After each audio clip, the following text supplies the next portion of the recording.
Hi everyone, welcome to Shyam institute. Daily current అఫైర్స్లో భాగంగా ఈ రోజు ఉన్నటువంటి ఇంపార్టెంట్ కరెంట్ అఫైర్స్ ఒకసారి చూద్దాము. సో ఎవరైతే ఎస్ఐ కానిస్టేబుల్కి సంబంధించి మెయిన్స్ ఎగ్జామ్స్కి ప్రిపేర్ అవుతున్న ఆస్పిరెంట్స్ ఎవరైతే ఉన్నారో సో మీ అందరూ కూడా మీ ప్రిపరేషన్ని కొంచెం ఫాస్టప్ చేయండి. సో ఎందుకంటే మనకి డేట్స్ కూడా అనౌన్స్మెంట్ చేయబోతూ ఉన్నారు కాబట్టి సో ప్రతిరోజు కూడా కరెంట్ అఫైర్స్కి 1 అవర్ కేటాయించండి అండి. సో లాస్ట్లో 20 డేస్ లేదా 10 డేస్ చదువుకోవడానికి కరెంట్ అఫైర్స్కి అంత టైం ఉండకపోవచ్చు. ఎందుకంటే మనకి ప్రతి అంశం అనేది సో కాన్సెప్ట్ ఓరియంటెడ్గా నేర్చుకుంటున్నాం కాబట్టి కొంచెం ఎక్కువ టైం దీనికి కేటాయిస్తూ ఉండండి. ఎందుకంటే మనకి ఎస్ఐకి సంబంధించి మెయిన్స్ ఎగ్జామ్లో 53 ఆర్ 54 మార్క్స్ రావడానికి ఆస్కారం ఉంటుందండి. సో అదేవిధంగా కానిస్టేబుల్కి సంబంధించి 28 to 30 మార్క్స్ అనేవి కరెంట్ అఫైర్స్ అనేవి రాబోతూ ఉంటాయి. సో అందువల్ల మనం కొంచెం ఎక్కువగా ఫోకస్ చేసి చదువుకోండి దీనికి సంబంధించి. సో మనం ఏవైతే పీడిఎఫ్ రూపంలో ప్రొవైడ్ చేస్తున్నామో సో ఆ పీడిఎఫ్కి సంబంధించిన కరెంట్ అఫైర్స్ని యూజ్ చేసుకోండి, యాజ్ వెల్ యాజ్ ఈ వీడియోస్ను కూడా యూజ్ చేసుకోండి. ఖచ్చితంగా రేపు మీకు మెయిన్స్ ఎగ్జామ్లో మేము ఏవైతే కరెంట్ అఫైర్స్ ప్రొవైడ్ చేస్తున్నామో ఇవన్నీ కూడా మీకు యూజ్ఫుల్గా ఉంటాయి.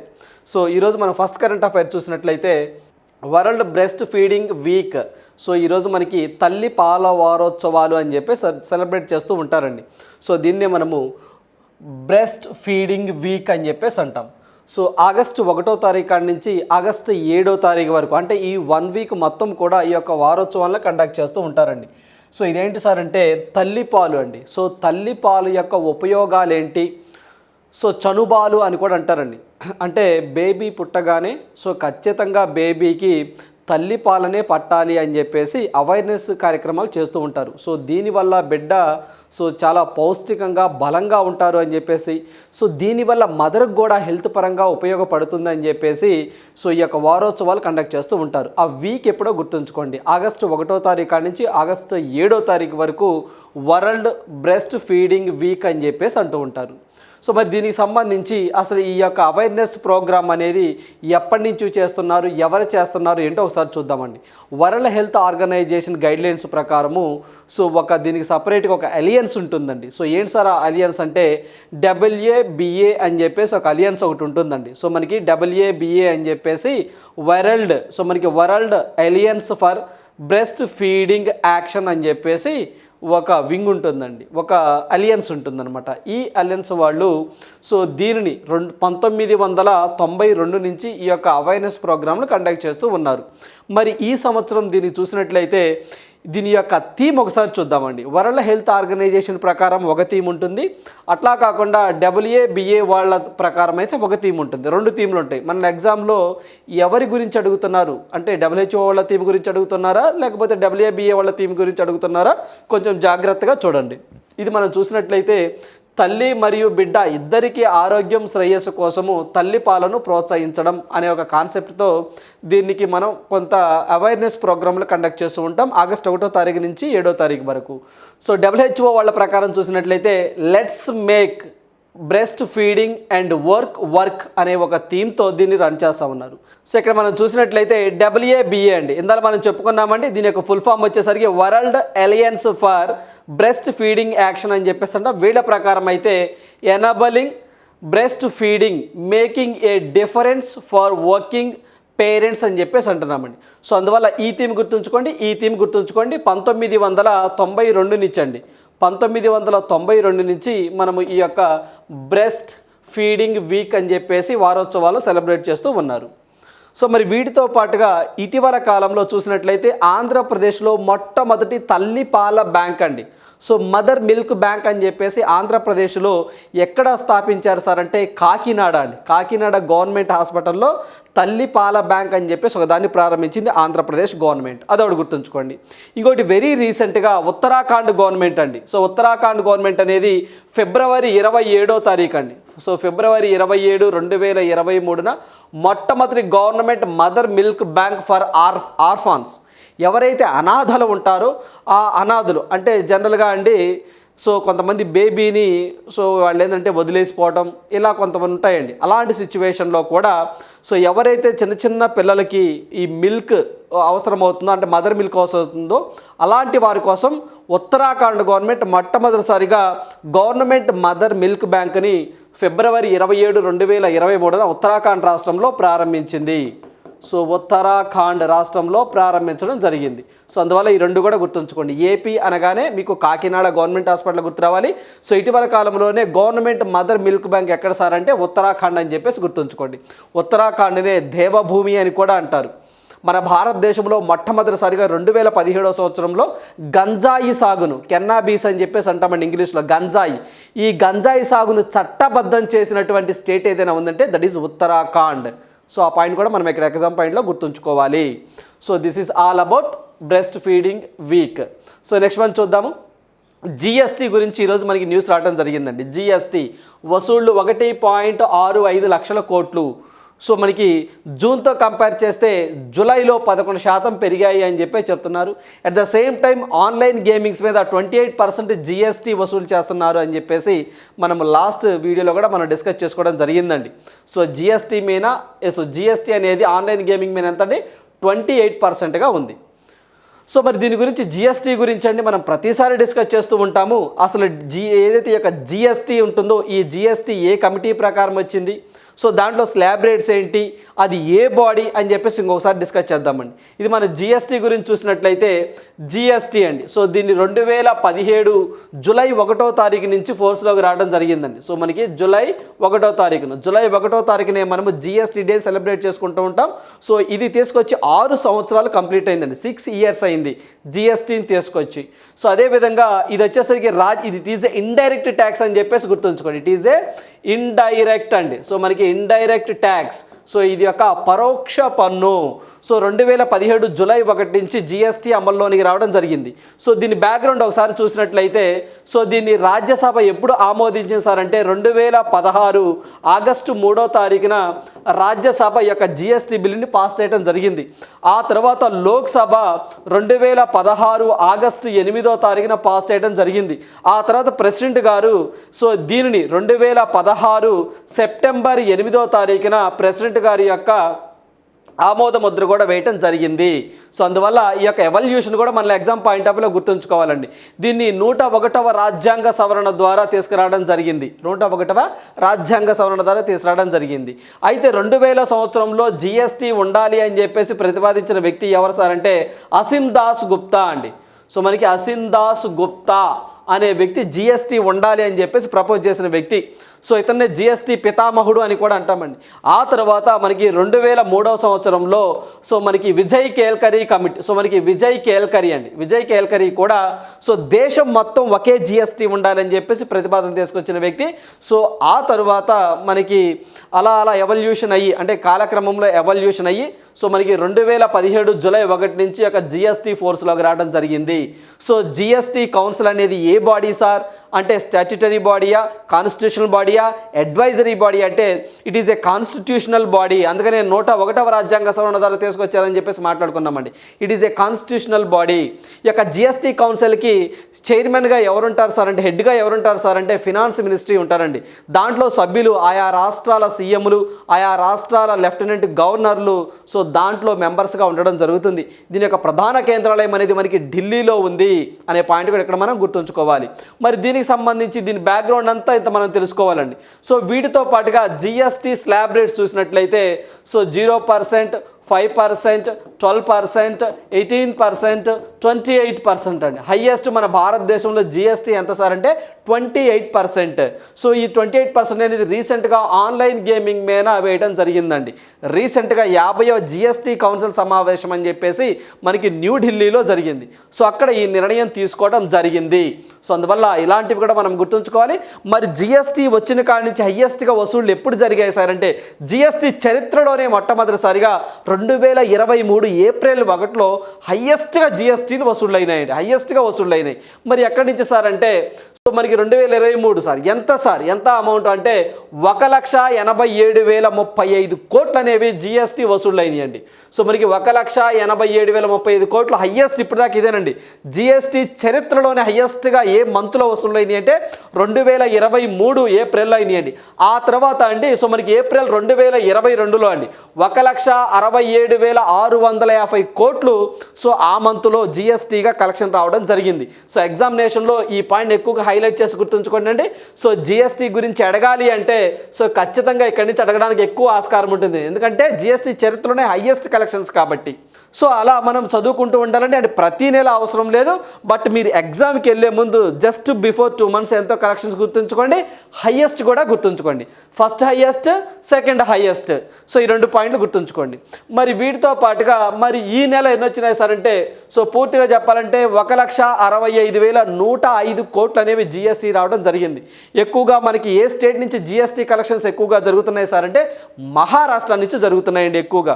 సో ఈ యొక్క స్టేట్స్ ఎప్పటికప్పుడు మారిపోతూ ఉంటాయండి, బట్ కామన్గా అయితే మాత్రము మహారాష్ట్ర ఎక్కువగా వస్తుందండి. So first Maharashtra, second Tamil Nadu అలా ఉందండి. ఆ స్టేట్లు నెల నెల మారిపోతాయండి, బట్ బేసిక్గా ఎంత అమౌంటో గుర్తుంచుకోవాలి. సో అదేవిధంగా ఈ మంత్ ఎంతో గుర్తుంచుకోవాలి. బేసిక్గా మహారాష్ట్ర ఫస్ట్ ప్లేస్లో ఉంటుందండి జనరల్గా కూడాను. సో అందువల్ల మనం జిఎస్టీ గురించి మనం ఇన్ని పాయింట్లు కవర్ చేస్తే ఎగ్జామ్ పాయింట్లో మనకు ఒక బిట్ వస్తుందండి. అంతే తప్ప జిఎస్టీ వసూళ్లు 1.65 లక్షల కోట్లు వచ్చినాయి ఈ మంత్ అంటే కుదరదండి. దానికి సంబంధించిన బ్యాక్గ్రౌండ్, లోక్సభ ఎప్పుడు ఆమోద ముద్ర వేసింది, రాజ్యసభ ఎప్పుడు ముద్ర వేసింది, ప్రెసిడెంట్ గారు ఎప్పుడు జిఎస్టీకి తన అసెంట్ ఒప్పందాన్ని అండి సో మనకి అప్పుడు ఆమోద ముద్ర వేశారు అని చెప్పేసి చదువుకోవాలి. వీటితో పాటుగా అసీం దాస్ గుప్తా చాలా ఇంపార్టెంట్ అండి. 2000లో తీసుకురావడం ఆయన ప్రపోజ్ చేశారు జిఎస్టీ ఉండాలని చెప్పేసి. సో అతన్ని జిఎస్టీ పితామహుడు అని కూడా మనం చెప్పొచ్చు. సో ఇదే విధంగా మనకి జిఎస్టీకి సంబంధించిన స్లాబ్ రేట్స్ అని చెప్పేసి అంటాం, ఇవి కూడా గుర్తుంచుకోండి. రైట్, సో నెక్స్ట్ వన్ చూద్దాం.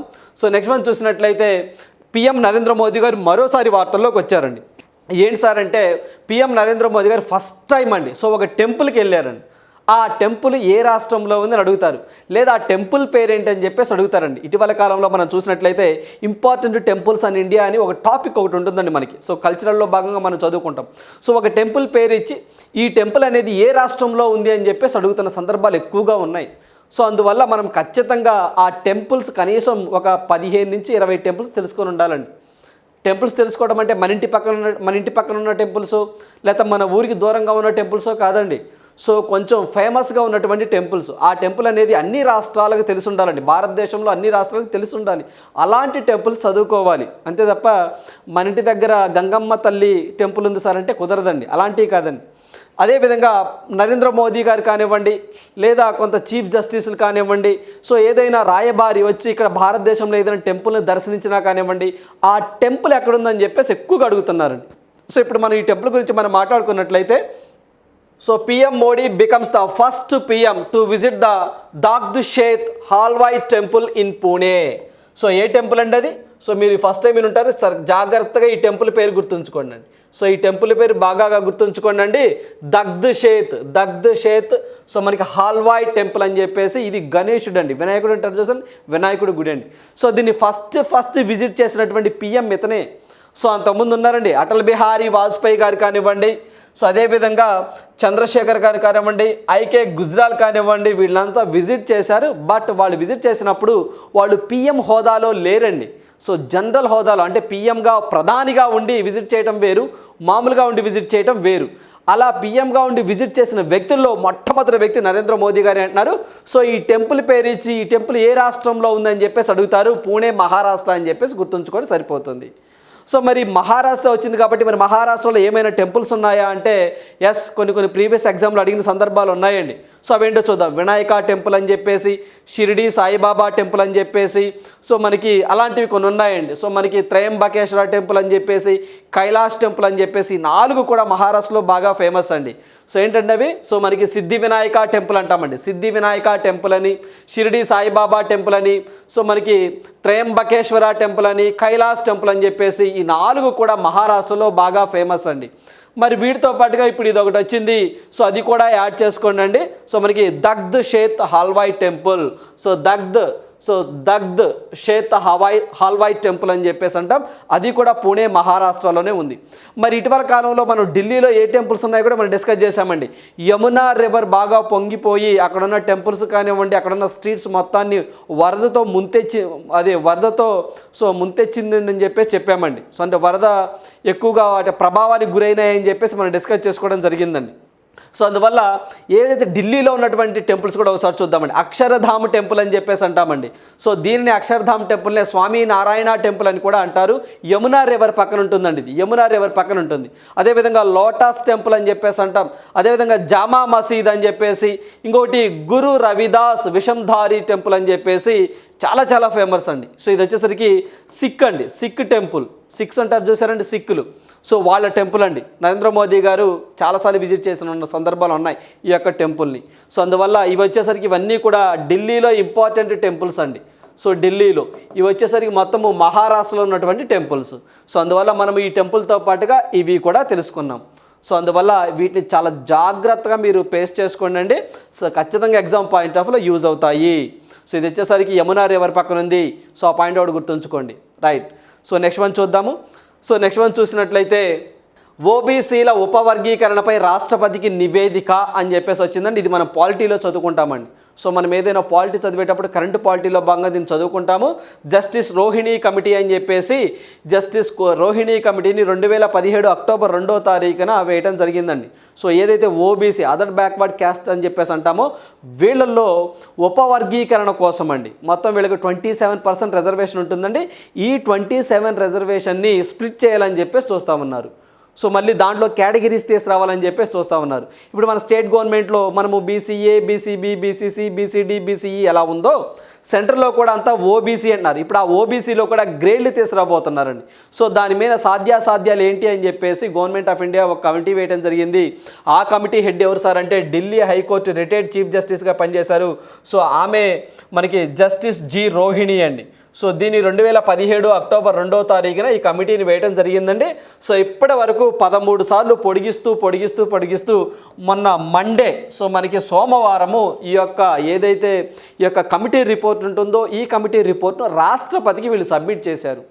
సో ఈ యొక్క రాష్ట్రపతి రివీల్ చేసిన తర్వాత అంటే లోక్సభలో ప్రవేశపెట్టిన తర్వాత సో ఖచ్చితంగా దీని గురించి మనకి రానున్న పోటీ పరీక్షల్లో ఎగ్జామ్లు అడగడానికి ఆస్కారం ఎక్కువగా ఉంటుందండి. సో ఏ కేటగిరీకి ఎంత కేటాయించారు ఏంటి అని చెప్పేసి అడుగుతూ ఉంటారు. మరి ఇవి తెలుసుకొని వీటితో పాటుగా ఒక బ్యాక్గ్రౌండ్ కొంత చూద్దామండి. జస్టిస్ రోహిణి కమిటీ ప్రకారము సో దీన్ని 2017 సో మనకి అక్టోబర్ 2వ తారీఖున రాజ్యాంగంలోని ఆర్టికల్ 340 ప్రకారము ఈ కమిషన్ ఏర్పాటు చేయడం జరిగింది రాష్ట్రపతి గారు. సో బాగా గుర్తుంచుకోండి, ఏ ఆర్టికల్ ప్రకారం అండి? సో 340 ఆర్టికల్ ప్రకారము ఏర్పాటు చేయడం జరిగింది.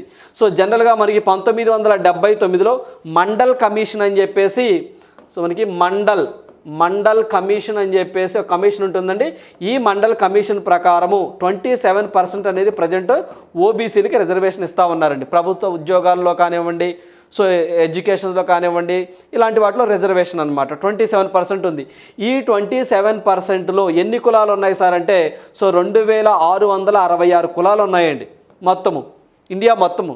ఆ 2666 కులాల్లో ఈ 27% యూజ్ చేసుకున్నారు. అయితే దీంట్లో కొన్ని కులాలు మాత్రమే అంటే అప్రాక్సిమేట్గా చెప్పాలంటే ఒక 40 to 50 కులాలు మాత్రమే వీటిలో ఎక్కువ రిజర్వేషన్ పొందుతున్నాయండి, మిగతాయి పొందలేకపోతున్నాయి.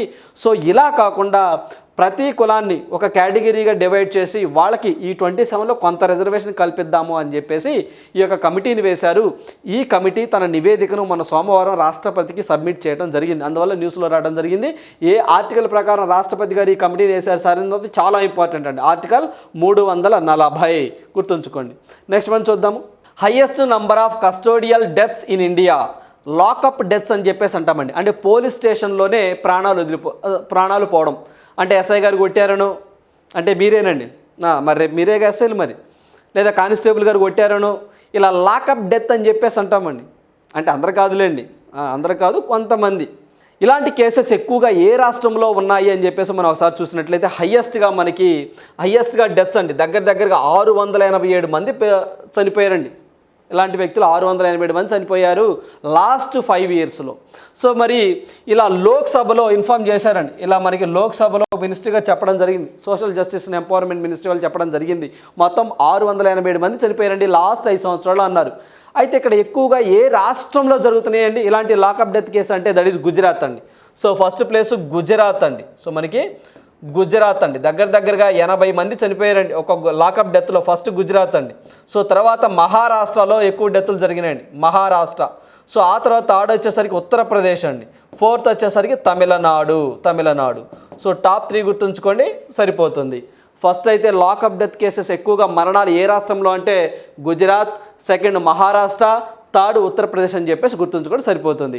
జనరల్గా కూడాను మనం చూసినట్లయితే ఈ యొక్క జైళ్ళు అండి, సో మనకి జైళ్ళు లాకప్స్ జైల్స్ అని చెప్పేసి అంటామండి. ఈ జైళ్ళు ఎవరి పరిధిలో ఉంటాయి అంటే కేంద్ర ప్రభుత్వ పరిధిలో ఉంటాయా, రాష్ట్ర పరిధిలో ఉంటాయా, ఉమ్మడిగా ఉంటాయంటే ఈ యొక్క జైళ్ళ నిర్వహణ అనేది రాష్ట్ర పరిధిలోని అంశం అండి. సో మనకి జైళ్ళ నిర్వహణ అనేది స్టేట్ లిస్ట్లో ఉంటుంది. ఈ జైల్స్ అనేవి స్టేట్ లిస్ట్లో ఉంటాయి గుర్తుంచుకోండి. సో ఇలా ఎక్కువగా మరణాలు సంభవిస్తుంది మాత్రం గుజరాత్ ఫస్ట్, తర్వాత మహారాష్ట్ర, యూపీ, ఈ 3 రాష్ట్రాలు గుర్తుంచుకోండి. రైట్. సో నెక్స్ట్ వన్ చూద్దాము. సో నెక్స్ట్ వన్ చూసినట్లయితే మైక్రోసాఫ్ట్ భారత కార్యకలాపాలకు కొత్త అధిపతిగా పునీత్ చందోక్ అనే వ్యక్తి రావడం జరిగిందండి. పునీత్ చందోక్ అనే వ్యక్తి సెప్టెంబర్ 1వ తారీఖు నుంచి రాబోతా ఉన్నారు. సో ఇతను వచ్చేసరికి అనంత మహేశ్వరి స్థానం నుంచి రాబోతున్నారండి. అనంత మహేశ్వరి అని చెప్పేసి సో అతను స్టెప్ డౌన్ అవ్వడం జరిగిందండి, అంటే దిగిపోవడం జరిగింది. అతని ప్లేస్లోకి 2023 సెప్టెంబర్ 1న పునీత్ చందోక్ అనే వ్యక్తి సో ఏదైతే భారత కార్యకలాపాలకు అంటే ఆసియా ఖండానికండి, పర్టికులర్గా సౌత్ ఆసియాకి ప్లస్ మన ఇండియాకి ఇతను హెడ్గా ఉంటాడు. ఓవరాల్గా అయితే మాత్రం మీ అందరికీ తెలిసిందే మైక్రోసాఫ్ట్ ఎవరు సార్ అంటే మనకి సత్య నాదెల్లా గారండి. ఈయన వచ్చేసరికి ఇండియా అండ్ సౌత్ ఏషియాకి ఇతను హెడ్గా ఉంటారు. ఆయన పేరు గుర్తుంచుకోండి, పునీత్ చందోక్ అని చెప్పేసి. మరి ఈ యొక్క మైక్రోసాఫ్ట్ గురించి మనం చూసినట్లయితే దీని బ్యాక్గ్రౌండ్ ఒకసారి చూద్దామండి. ఇది కరెంట్ అఫైర్స్లో ఏమైనా ఉందో ఒకసారి చూద్దాం. సో దీని యొక్క హెడ్ క్వార్టర్ వచ్చేసరికి USA వాషింగ్టన్ DC అమెరికాలో ఉంటుంది. దీని యొక్క ఫౌండర్స్ వచ్చేసరికి Bill Gates and Paul Allen అని చెప్పేసి ఇద్దరు ఫౌండర్స్ ఉంటారండి. జనరల్గా మనకి మైక్రోసాఫ్ట్ అనగానే బిల్ గేట్సేనండి, బట్ ఎక్కువ షేర్ అయిందే. అతనితో పాటుగా పౌల్ అలెన్ అనే వ్యక్తి కూడా వన్ ఆఫ్ ద ఫౌండర్స్గా ఉన్నారు. హెడ్ క్వార్టర్ వచ్చేసరికి వాషింగ్టన్ DC అమెరికా. 1975లో దీన్ని స్థాపించారండి. సో మనకి 1970లో స్థాపించారు Bill Gates and Paul Allen, Washington DC అమెరికా. సో ఇవి కూడా గుర్తుంచుకోండి. వీటితో పాటుగా ఇటీవల కాలంలో వెరీ రీసెంట్గా సో ఈ యొక్క మైక్రోసాఫ్ట్ వాళ్ళు సో మనకి ఏదైతే స్టార్టప్స్ను ప్రోత్సహించాలనే ఉద్దేశంతో ఇస్రో వాళ్ళతో టైఅప్ అయ్యారండి. సో వీళ్ళు వచ్చేసరికి మైక్రోసాఫ్ట్ వాళ్ళు ఇస్రో వాళ్ళతో కూడా టైఅప్ అయ్యారు. ఎందుకు? శాస్త్ర సాంకేతిక రంగాలలో సో స్టార్టప్స్ అని చెప్పేసి, అంకుర సంస్థలు అని చెప్పేసి అంటామండి. ఇలాంటి కంపెనీస్కి టెక్నాలజీ బ్యాక్ బోన్గా మేము అందిస్తామని చెప్పేసి మైక్రోసాఫ్ట్ వాళ్ళు ఇస్రోతో టైఅప్ అవడం జరిగింది. సో అదొకటి గుర్తుంచుకోండి. అదేవిధంగా రీసెంట్గా ఇస్రో వాళ్ళు సో మనకి మినిస్ట్రీ ఆఫ్ అగ్రికల్చర్ వాళ్ళతో కూడా టైఅప్ అయిందండి. So ministry of agriculture and farmers welfare అని చెప్పేసి ఒక మినిస్ట్రీ ఉంటుందండి. సో ఆ మినిస్ట్రీ కూడా వీళ్ళు టైప్ అయ్యారు. ఎందుకు సార్ అంటే 100 విలేజెస్లో అంటే 100 గ్రామీణ ప్రాంతాలలో 10 డిస్ట్రిక్ట్స్లో 6 రాష్ట్రాలలో మొత్తం 6 రాష్ట్రాలలో 10 డిస్ట్రిక్ట్స్లో 100 విలేజెస్లో ఉన్నటువంటి ఎవరైతే రైతులు ఉంటారో వాళ్ళ యొక్క పెట్టుబడి చేసేటప్పుడు అంటే వాళ్ళ యొక్క ఇన్వెస్ట్మెంట్ చేస్తారు కదండి, ఆ ఇన్వెస్ట్మెంట్ చేసేటప్పుడు వాళ్ళకి తక్కువగా ఇన్వెస్ట్మెంట్ చేసే విధంగా అంటే టెక్నాలజీని ఉపయోగించే విధంగా వాళ్ళని ప్రోత్సహిస్తూ ఉంటారు ఈ యొక్క మైక్రోసాఫ్ట్ వాళ్ళు. అంటే ఏం చేస్తారు సార్ అంటే reducing the input cost and boosting the income of the farmers. అంటే ఫార్మర్స్ యొక్క ఇన్కమ్ని పెంచడం, సో వాళ్ళు ఏవైతే స్పెండింగ్ చేస్తారో వాటిని తగ్గించడం. ఎలా తగ్గిస్తారు సార్? సో జనరల్గా మనము వరి కోతలు వచ్చినప్పుడు కోతకు వస్తామండి, కూలీల్ని పెడతాం. కూలీల్ని పెట్టినప్పుడు వాళ్ళకి ఎక్కువ కాస్ట్ అవుతుంది. అలా కాకుండా మిషనరీ ఉపయోగిస్తారు. దానికి సంబంధించిన టెక్నాలజీని ఇలాంటివి అంటే ఎగ్జాంపుల్ చెప్పానండి, మైక్రోసాఫ్ట్ వాళ్ళు ప్రొవైడ్ చేస్తూ ఉంటారు. ఇప్పుడు ఫర్ ఎగ్జాంపుల్ మనము మందు కొట్టడం అంటారండి, పిచికారీ చేయటం అంటారు. సో అదేవిధంగా 3 మనుషులు పెట్టి పిచికారీ చేయాలంటే టైం కన్జ్యూమ్ అవుతుంది, వాళ్ళకి శాలరీ కూడా ఎక్కువ ఇవ్వాలి, అంటే కూలి కూడా ఎక్కువ ఇవ్వాలి. అలా కాకుండా ఇప్పుడు అన్ని డ్రోన్స్ వచ్చాయండి. సో అలాంటి డ్రోన్స్కి సంబంధించిన టెక్నాలజీ మైక్రోసాఫ్ట్ వాళ్ళు అందిస్తూ ఉంటారు, అలాంటి పనులు చేస్తారు. అలా చేయటం వల్ల ఫార్మర్స్కి స్పెండింగ్ ఖర్చు అనేది తగ్గిద్ది, ఇన్కమ్ అనేది పెరిగిద్ది. అలాంటివి చేస్తామని చెప్పేసి సో ఇటీవల కాలంలో మినిస్ట్రీ ఆఫ్ అగ్రికల్చర్స్ వాళ్ళతో మైక్రోసాఫ్ట్ వాళ్ళు టైఅప్ అయ్యారు. ఇది ఒకటి గుర్తుంచుకోండి. ఇస్రో వాళ్ళతో కూడా మైక్రోసాఫ్ట్ వాళ్ళు టైఅప్ అయ్యారు. ప్రజెంట్ మైక్రోసాఫ్ట్ సీఈఓగా ఎవరున్నారు సార్ అంటే సత్య నాదెల్లా అనే వ్యక్తి ఉండడం జరిగింది. రైట్. సో నెక్స్ట్ వన్ చూద్దాము. సో నెక్స్ట్ వన్ చూసినట్లయితే బూకర్ ప్రైజ్ పరిశీలనలో భారత సంతతి రచయిత్రి తొలి నవల అని చెప్పేసి వచ్చిందండి, బూకర్ ప్రైజ్. సో మనకి భారతీయ మూలాలు ఉన్న రచయిత్రి అండి. మీరు పిక్లో చూస్తున్నారు ఏం పేరే? సో ఈ పేరు వచ్చేసరికి చేతనా మారు. చేతనా మారు ఈమెనండి, చేతనా మారు గారు.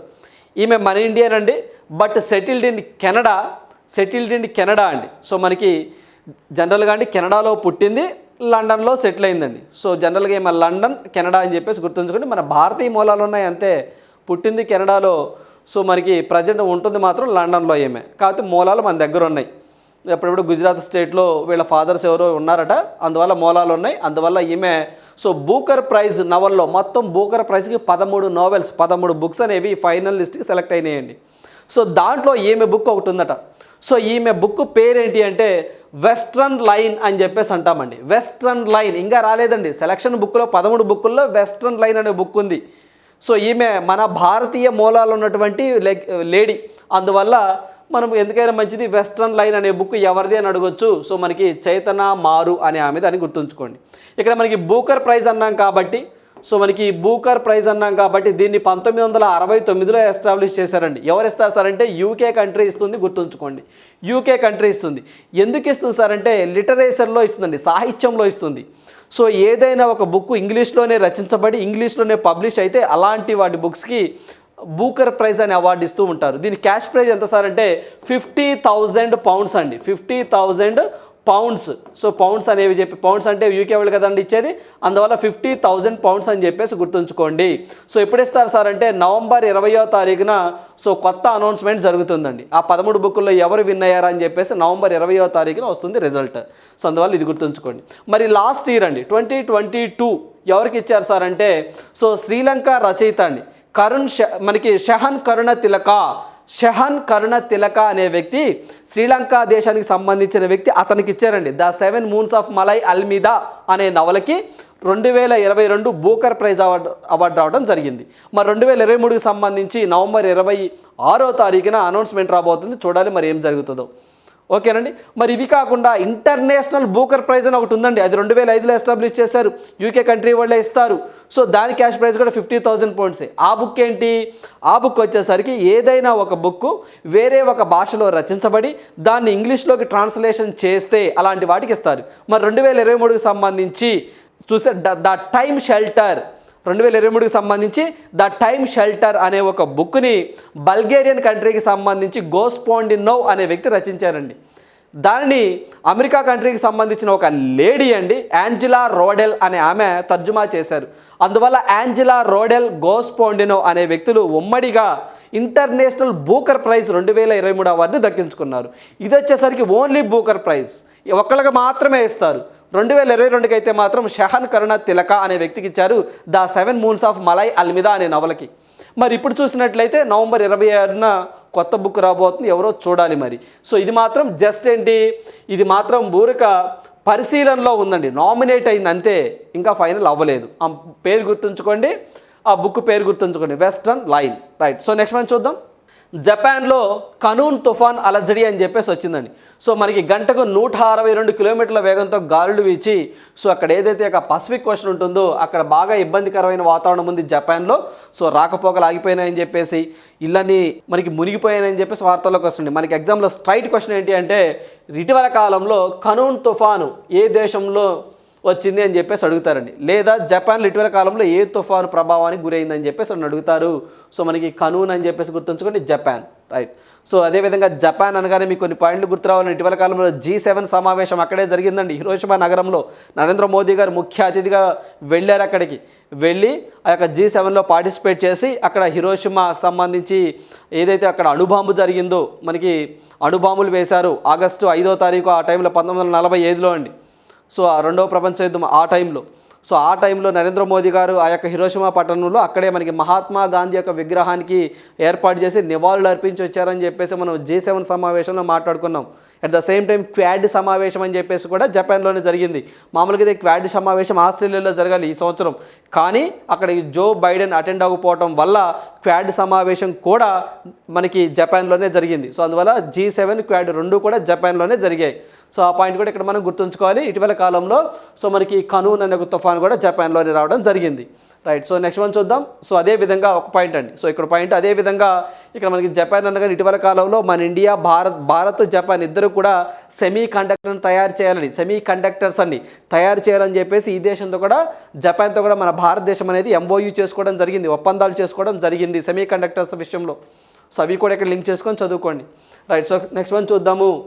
UNFPA అండి, UNFPA and MP government launch just ask chatbot for adolescent and young adults on SRHR అని చెప్పేసి న్యూస్లో రావడం జరిగిందండి. సో ఏంటి సార్ అసలు ఇది అంటే, ఫస్ట్ దీని ఫుల్ ఫామ్ తెలియాలండి. యుఎన్ఎఫ్పిఏ అంటే యునైటెడ్ నేషన్స్ పాపులేషన్ ఫండ్ అని చెప్పేసి అంటామండి. యునైటెడ్ నేషన్స్, సో మనకి యునైటెడ్ నేషన్స్ పాపులేషన్ ఫండ్ అని చెప్పేసి అంటాం. సో వీళ్ళు మధ్యప్రదేశ్ గవర్నమెంట్తో టైఅప్ అయ్యి ఒక చాట్ బోట్ ఒకదాన్ని తెచ్చారండి. ఆర్టిఫిషియల్ ఇంటెలిజెన్స్ ఆధారిత చాట్ బోట్. ఆ చాట్ బోట్ పేరేంటి సార్ అంటే ఆస్క్. సో జస్ట్ ఆస్క్ అని చెప్పేసి ఒక చాట్ బోట్ని తీసుకొచ్చారండి. జస్ట్ ఆస్క్ అనే ఒక చాట్ బోట్ని తీసుకొచ్చారు.